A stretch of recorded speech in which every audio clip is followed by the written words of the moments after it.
Salam pencak silat Ewako. Alhamdulillah telah dilaksanakan ujian kenaikan tingkat pada hari Sabtu tanggal 11 hingga 12 Desember hari ini. Tadi malam sudah dilaksanakan satu malam penuh. Untuk pagi ini kita akan lanjut dengan kegiatan Wongmat.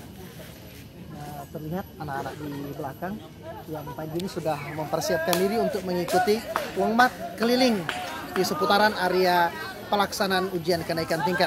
Kita saksikan mereka bagaimana pada hari ini sedang bergembira ria. Salam pencak silat Ewak.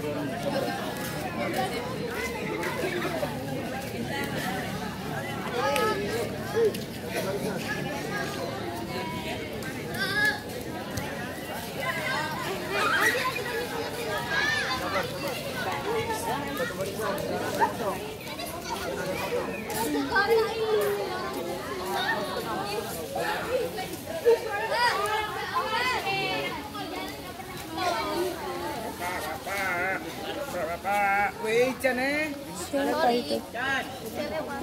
Kakek mau patah bro.